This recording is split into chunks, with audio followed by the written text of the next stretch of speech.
പ്രഗ്യയും പ്രമോദും പട്ടണത്തിലേക്ക് ഷിഫ്റ്റായി. അവർ പട്ടണത്തിൽ ഒരു വലിയ വീട് വാങ്ങിച്ചു. ആഹാ, ഈ അലമാരി എത്ര വലുതാ, ഞാൻ മമ്മിയോട് പറയും. അവൾ പുറകോട്ട് തിരിഞ്ഞ് നടക്കാൻ ആരംഭിച്ചപ്പോൾ അലമാരിയുടെ കതക് പടപട എന്ന് താനെ അടിച്ചു. റിയ അവിടെ നിന്നു. അവൾ വീണ്ടും അലമാരിയുടെ വാതിലേക്ക് നോക്കിയപ്പോൾ അത് അടഞ്ഞിട്ടുണ്ടായിരുന്നു. അലമാരി അടഞ്ഞിരിക്കുന്നു, എനിക്കങ്ങനെ തോന്നിയതായിരിക്കുമോ? റിയ അവിടെ നിന്ന് പോയി. ആ, റിയയും എത്തിയിട്ടുണ്ട്. അതെ, അവൾക്കും വളരെ ഇഷ്ടപ്പെട്ടു. വീട് വളരെ വലുതാ. നീ വാസ്തുശാന്തി പൂജ ചെയ്തിട്ടുണ്ടായിരുന്നോ? ഇല്ലമ്മേ, ഞങ്ങൾ ഇപ്പോഴല്ലേ ഷിഫ്റ്റ് ചെയ്തത്. പൂജ ചെയ്യിക്കാം. മോളെ, പൂജ ചെയ്യുന്നതിൽ താമസിക്കരുത്. ഏറ്റവും ആദ്യം നീ ചെയ്യേണ്ടത് പൂജയായിരുന്നു. ആ വീട് 5 വർഷം അടച്ചിട്ടിരുന്നതല്ലേ. അതിനകത്ത് ദുഷ്ടശക്തികൾ കുടിയിരിക്കുന്നുണ്ടാവുമെന്ന് ആർക്കറിയാം? ഈ അമ്മയുടെ ഒരു കാര്യം, ഇന്നത്തെ കാലത്ത് അങ്ങനെയൊക്കെ നടക്കും അമ്മേ. നീ ഞാൻ പറയുന്നത് അനുസരിക്കില്ലെന്ന് എനിക്കറിയാം. പക്ഷെ എത്രയും വേഗം പൂജ നടത്തണം. ശരി അമ്മേ. പ്രഗ്യ ഫോൺ കട്ട് ചെയ്തു. സാധനങ്ങൾ അടുക്കി വെക്കുന്നതിൽ മുഴുകി. റിയയ്ക്ക് ആ വീട് വളരെയധികം ഇഷ്ടപ്പെട്ടു. മമ്മി, ഈ വീട്ടിലൊരു പഴയ അലമാരിയുണ്ട്. അത് വളരെ വലുതാണ്. അതെയോ? ഞാനങ്ങനെ ഒരു അലമാരി കണ്ടില്ലല്ലോ. മമ്മി സ്റ്റോർ റൂമിൽ പോയിട്ടുണ്ടാവില്ല. ആ അലമാരി അവിടെയാ. ശരി, ഞാൻ ഈ വീടൊക്കെ അടുക്കി വെച്ചതിന് ശേഷം അലമാരി നോക്കാം. ഷിഫ്റ്റിംഗ് കാരണം 3 പേരും തളർന്നിരുന്നു. റിയ, നീ ഇന്ന് ഈ മുറിയിൽ ഉറങ്ങിക്കോ. നാളെ നിന്റെ മുറി വൃത്തിയാക്കി തരാം. ശരി മമ്മി. റിയ മമ്മിയുടെയും ഡാഡിയുടെയും കൂടെ ഉറങ്ങി. പെട്ടെന്ന് അർദ്ധരാത്രി എഴുന്നേറ്റ് നടക്കാൻ ആരംഭിച്ചു. അവൾ നേരെ സ്റ്റോർ റൂമിലേക്കാണ് പോയത്. എന്നിട്ട് അലമാരിയുടെ മുന്നിൽ ചെന്ന് നിന്നു. പ്രഗ്യയും ഉറക്കത്തിൽ നിന്നുണർന്നു. റിയ. പ്രഗ്യ റിയയെ അന്വേഷിച്ച് മുറിയിൽ നിന്ന് പുറത്തു വന്നപ്പോൾ സ്റ്റോർ റൂമിന്റെ വാതിൽ തുറന്നിരിക്കുന്നത് കണ്ടു. പ്രഗ്യ സ്റ്റോർ റൂമിന്റെ അകത്ത് കടന്നു. റിയ അബോധാവസ്ഥയിൽ അലമാരിയുടെ വാതിൽ തുറക്കാൻ തുടങ്ങുകയായിരുന്നു. റിയ! റിയയ്ക്ക് ബോധം വന്നു. മമ്മി, ഞാൻ എങ്ങനെ ഇവിടെ എത്തി? എനിക്കെങ്ങനെ അറിയും? ഞാൻ നിന്നെ അന്വേഷിച്ചാണ് ഇവിടെ എത്തിയത്. പക്ഷെ ഞാൻ മമ്മിയുടെ കൂടെ ഉറങ്ങുകയായിരുന്നില്ലേ? ആ, അത് തന്നെ ഞാനും പറഞ്ഞത്. ശരി, വിട്, നീ വാ. പ്രഗ്യ റിയയെ വീണ്ടും തന്റെ മുറിയിലേക്ക് കൊണ്ടുപോയി. അടുത്ത ദിവസം രാത്രി പ്രഗ്യ ആ കാര്യം പ്രമോദിനോട് പറഞ്ഞു. ഒരുപക്ഷെ റിയയ്ക്ക് രാത്രി എഴുന്നേറ്റ് നടക്കുന്ന രോഗമുണ്ടോ? ഇതുവരെ ഇല്ലായിരുന്നു. പെട്ടെന്ന് എങ്ങനെയാ ഇതുണ്ടായത്? പിന്നെന്തായിരിക്കും? എന്റെ അമ്മ വിളിച്ചിട്ടുണ്ടായിരുന്നു, വാസ്തുശാന്തി പൂജ നടത്തിയേ തീരൂ എന്ന്. ശരി, ഞാൻ വരുന്ന വഴിക്ക് പൂജാരിയോട് സംസാരിച്ചിട്ട് വരാം. ഇന്നും റിയ സ്റ്റോർ റൂമിൽ ചെന്നു. അവൾ അവിടെ ആ അലമാരി കണ്ടു. ഈ അലമാരിക്ക് നല്ല പഴക്കമുണ്ട്. റിയ അലമാര തുറന്നു.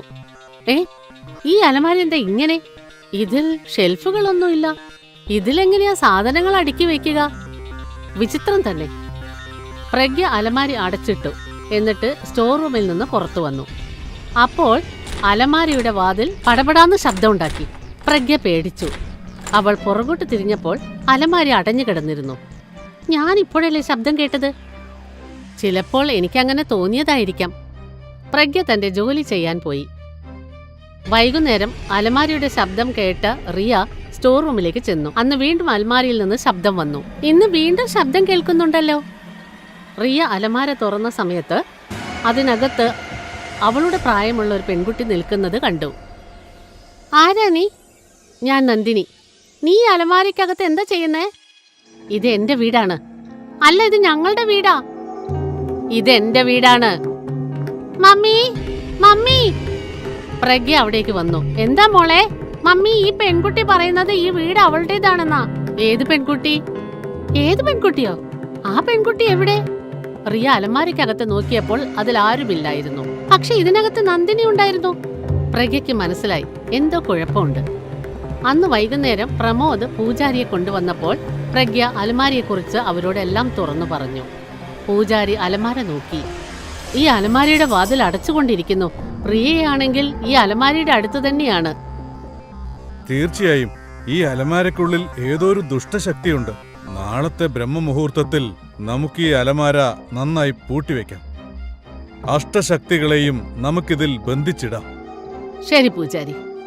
പ്രഗ്യയും പ്രമോദും പൂജാരിയുടെ അനുഗ്രഹം വാങ്ങി. എന്നിട്ട് അയാൾ അവിടെ നിന്ന് പോയി. രാത്രി എല്ലാവരും ഉറങ്ങിക്കൊണ്ടിരുന്നപ്പോൾ അലമാര പെട്ടെന്ന് തുറന്നു. വീട്ടിലെ എല്ലാ ലൈറ്റ്സും കെട്ടുപോയി. വീട്ടിൽ ശ്മശാന മൂകത തളം കെട്ടി. ആ അലമാരിയിൽ നിന്ന് പ്രേതങ്ങൾ പുറത്തേക്ക് ഇറങ്ങി വന്നു. പ്രേതങ്ങളുടെ കുടുംബം മുറിക്കകത്തേക്ക് പ്രവേശിച്ചു. അവർ റിയയുടെ മുറിയിലേക്കാണ് പോയത്. നന്ദിനിയുടെ പ്രേതം റിയയുടെ കഴുത്ത് ഞെരിക്കാൻ ആരംഭിച്ചു. മമ്മി! പ്രജ്ഞയും പ്രമോദും റിയയുടെ മുറിയിലേക്ക് ഓടിച്ചെന്നു. റിയ, എന്റെ മകളെ വിടൂ. ഈ വീട് ഞങ്ങളുടേതാണ്, ഈ ലോകം ഞങ്ങളുടേതാണ്, ഞങ്ങൾ ഇവിടുന്ന് പൊയ്ക്കോളാം. ഞങ്ങൾ നിങ്ങളെ എല്ലാവരെയും ഞങ്ങളുടെ ലോകത്തിലേക്ക് കൂട്ടിക്കൊണ്ടുപോകും. എന്റെ മോളെ വിട്ടേക്ക്. മൂന്നാമത്തെ പ്രേതം പ്രമോദിന്റെ കഴുത്തിൽ പിടിച്ചു. എന്നിട്ട് അയാളെ മുകളിലേക്ക് പൊക്കി. അപ്പോൾ പൂജാരി അവിടേക്ക് വന്നു. എന്നിട്ട് പവിത്രമായ ഗംഗാജലം പ്രേതങ്ങളുടെ മേൽ തെളിച്ചു. 3 പ്രേതങ്ങളും അവിടെ നിന്ന് അപ്രത്യക്ഷരായി. നമ്മൾ ഇപ്പോൾ തന്നെ ആ അലമാര പൂട്ടിയേ മതിയാകൂ. പൂജാരി സ്റ്റോർ റൂമിൽ ചെന്നു. അവിടെ ഉണ്ടായിരുന്ന അലമാര പൂട്ടിയിട്ടു. എന്നിട്ട് മന്ത്രങ്ങൾ ഉരുവിട്ട് അലമാരയെ മന്ത്രശക്തി കൊണ്ട് കെട്ടിയിട്ടു. അലമാര അതിശക്തമായി ആടിക്കൊണ്ടിരുന്നു. മന്ത്രങ്ങൾ ഉച്ചരിച്ച് തീർന്നപ്പോൾ അലമാര അനങ്ങാതെ നിന്നു. ഇനി ഈ ആത്മാക്കൾക്ക് ഈ അലമാരയിൽ നിന്ന് പുറത്തു വരാൻ കഴിയില്ല. നന്ദി സ്വാമി, ഞങ്ങൾ നാളെ തന്നെ ഈ വീട്ടിൽ നിന്ന് പോകും. തൽക്കാലത്തേക്ക് ഈ വീട്ടിലെ ആപത്തെല്ലാം മാറിയെങ്കിലും ഏതെങ്കിലും ദുരാത്മാക്കൾ ഈ വീട്ടിനകത്ത് എപ്പോഴും കറങ്ങിക്കൊണ്ടേയിരിക്കും. അതുകൊണ്ട് ഈ വീട് ഉപേക്ഷിച്ചിട്ട് പോകുന്നതാണ് നിങ്ങൾക്ക് നല്ലത്. അടുത്ത ദിവസം പ്രജ്ഞയുടെ കുടുംബം ആ വീട്ടിൽ നിന്ന് ഇറങ്ങി. ഇന്നും ആ അലമാരയുടെ ഉള്ളിൽ നിന്ന് അകത്ത് കുടുങ്ങിക്കിടക്കുന്ന പ്രേതങ്ങളുടെ ശബ്ദം കേൾക്കുന്നുണ്ടെന്നാണ് എല്ലാവരും പറയുന്നത്.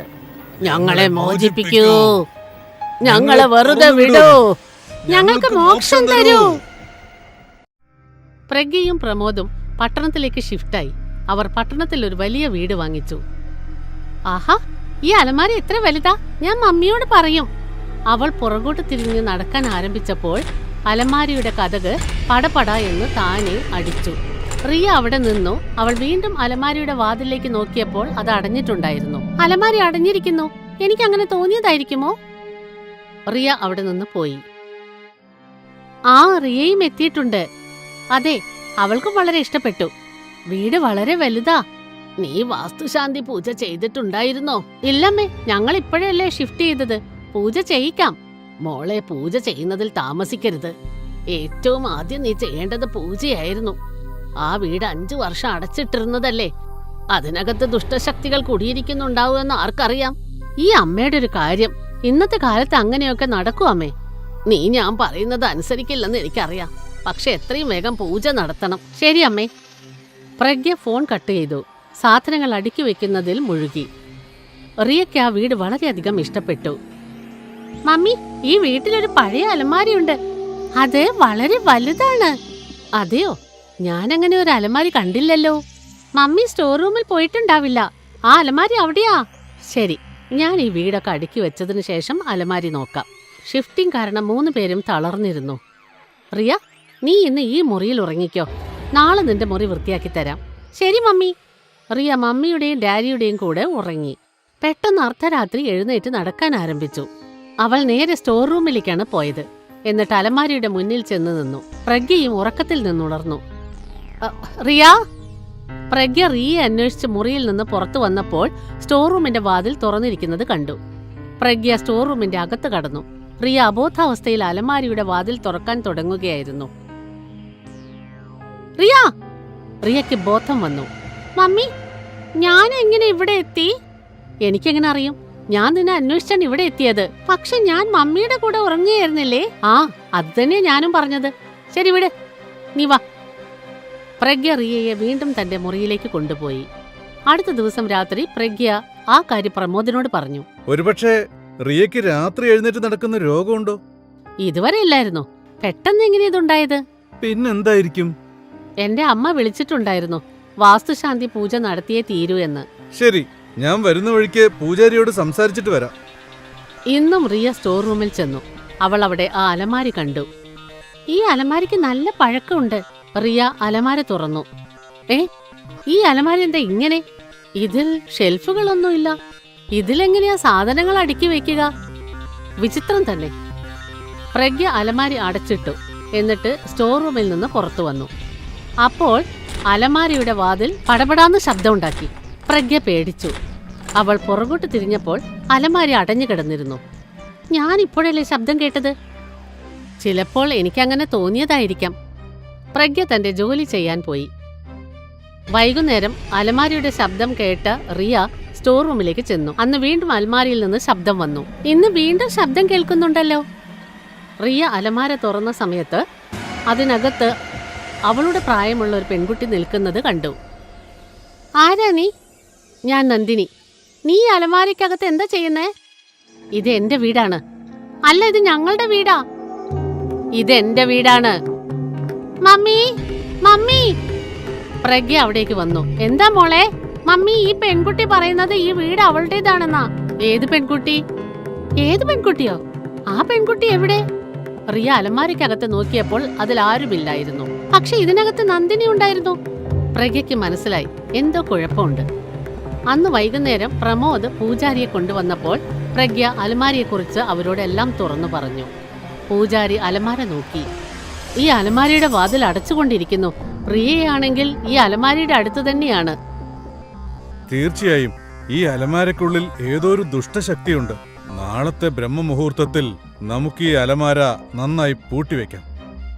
അഷ്ടശക്തികളെയും നമുക്കിതിൽ ബന്ധിച്ചിടാം. ശരി പൂജാരി. പ്രഗ്യയും പ്രമോദും പൂജാരിയുടെ അനുഗ്രഹം വാങ്ങി. എന്നിട്ട് അയാൾ അവിടെ നിന്ന് പോയി. രാത്രി എല്ലാവരും ഉറങ്ങിക്കൊണ്ടിരുന്നപ്പോൾ അലമാര പെട്ടെന്ന് തുറന്നു. വീട്ടിലെ എല്ലാ ലൈറ്റ്സും കെട്ടുപോയി. വീട്ടിൽ ശ്മശാന മൂകത തളം കെട്ടി. ആ അലമാരയിൽ നിന്ന് പ്രേതങ്ങൾ പുറത്തേക്ക് ഇറങ്ങി വന്നു. പ്രേതങ്ങളുടെ കുടുംബം മുറിക്കകത്തേക്ക് പ്രവേശിച്ചു. അവർ റിയയുടെ മുറിയിലേക്കാണ് പോയത്. നന്ദിനിയുടെ പ്രേതം റിയയുടെ കഴുത്ത് ഞെരിക്കാൻ ആരംഭിച്ചു. മമ്മി! പ്രഗ്യയും പ്രമോദും റിയയുടെ മുറിയിലേക്ക് ഓടിച്ചെന്നു.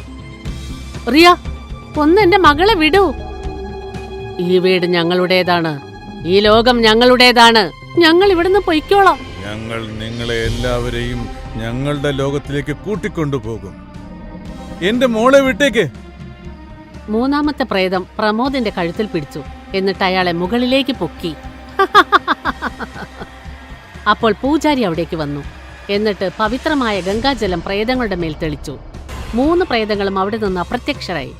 നമ്മൾ ഇപ്പോൾ തന്നെ ആ അലമാര പൂട്ടിയേ മതിയാകൂ. പൂജാരി സ്റ്റോർ റൂമിൽ ചെന്നു. അവിടെ ഉണ്ടായിരുന്ന അലമാര പൂട്ടിയിട്ടു. എന്നിട്ട് മന്ത്രങ്ങൾ ഉരുവിട്ട് അലമാരയെ മന്ത്രശക്തി കൊണ്ട് കെട്ടിയിട്ടു. അലമാര അതിശക്തമായി ആടിക്കൊണ്ടിരുന്നു. മന്ത്രങ്ങൾ ഉച്ചരിച്ച് തീർന്നപ്പോൾ അലമാര അനങ്ങാതെ നിന്നു. ഇനി ഈ ആത്മാക്കൾക്ക് ഈ അലമാരയിൽ നിന്ന് പുറത്തു വരാൻ കഴിയില്ല. നന്ദി സ്വാമി. ഞങ്ങൾ നാളെ തന്നെ ഈ വീട്ടിൽ നിന്ന് പോകും. തൽക്കാലത്തേക്ക് ഈ വീട്ടിലെ ആപത്തെല്ലാം മാറിയെങ്കിലും ഏതെങ്കിലും ദുരാത്മാക്കൾ ഈ വീട്ടിനകത്ത് എപ്പോഴും കറങ്ങിക്കൊണ്ടേയിരിക്കും. അതുകൊണ്ട് ഈ വീട് ഉപേക്ഷിച്ചിട്ട് പോകുന്നതാണ് നിങ്ങൾക്ക് നല്ലത്. അടുത്ത ദിവസം പ്രഗ്യയുടെ കുടുംബം ആ വീട്ടിൽ നിന്ന് ഇറങ്ങി. ഇന്നും ആ അലമാരയുടെ ഉള്ളിൽ നിന്ന് അകത്ത് കുടുങ്ങിക്കിടക്കുന്ന പ്രേതങ്ങളുടെ ശബ്ദം കേൾക്കുന്നുണ്ടെന്നാണ് എല്ലാവരും പറയുന്നത്. ഞങ്ങളെ മോചിപ്പിക്കൂ, ഞങ്ങളെ വെറുതെ വിടൂ, ഞങ്ങൾക്ക് മോക്ഷം തരൂ.